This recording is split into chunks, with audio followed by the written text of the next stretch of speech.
Perfect pivot.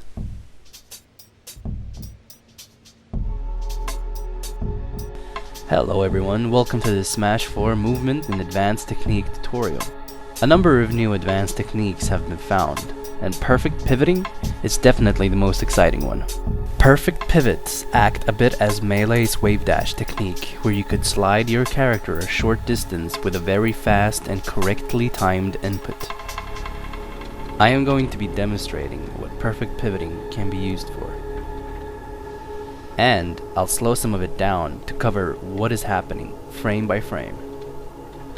First of all, to be able to do this, you need to first go to controller setups and set your yellow C-stick to attack instead of smash.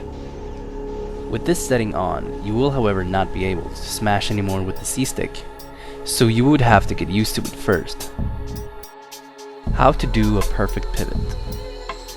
Simply dash towards one direction and then immediately tap to the other direction and let go of the stick as quickly as possible. You need to flick the control stick really fast for this to happen correctly. Once you get a hang of it, try doing it multiple times until it becomes as natural as wave dashing happens in Melee. You can of course do it from a standing position. You can also do it instantly after you land. You can perfect pivot back and forth and change direction as you want. You can add jabs to these perfect pivots. Let's take this frame by frame so that I can explain what actually is happening. Frame 1, input left. Frame 2, frame 3, input right. Frame 4, 5, release the control stick. Frame 6, input jab. 7, 8, 9, 10, 11, 12, 13, 14, 15, 16. Frame 17, input left. 18. Frame 19, input right. Frame 20, release control stick and input jab. And so on, and so on. If you find yourself doing dash attack instead, it's because you are holding the controller stick to the right direction for too long. Use it right after a short hop sometimes to space yourself from getting grabbed or punished. You can also add down tilts as well as up tilts.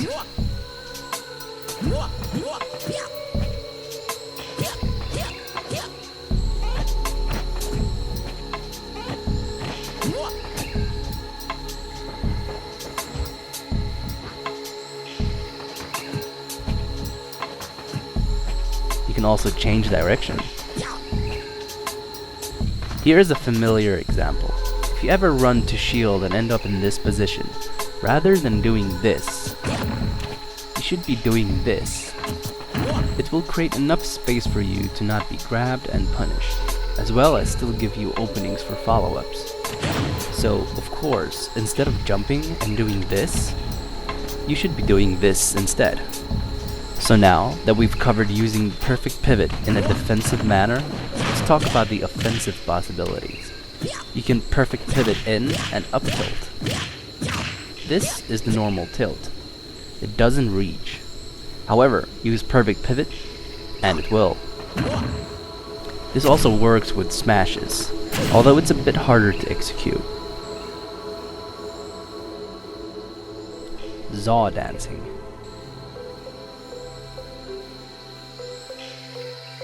Now since I've never seen this technique be used before, I'm just gonna call it Zaw Dancing for now. Zaw Dancing is the same as perfect pivot, but it needs to be frame perfect. Let me demonstrate. The input is much more demanding than perfect pivot. You can Zaw Dance into shield, Zaw Dance into down smash, as well as tilts. Okay, let me explain what just happened there. Zaw Dance left, jab. Zaw Dance left, jab. Zaw Dance right, turn right, C-stick downwards for down tilt. Zaw Dance left, jab. For Melee translation, replace Zaw Dance with wavedash and imagine that the wavedash makes you turn as well as slide. Any character can Zaw Dance, and you can follow up a Zaw Dance to any type of smash. While perfect pivoting and attacking, some attacks will stop this slide animation, even though they move back just a little bit, and some attacks keep you sliding. Luigi has a really good example. His up tilt keeps him sliding, but his down tilt stops the sliding. You can also perfect pivot and taunt. This is especially good for Luigi, since his taunt can spike.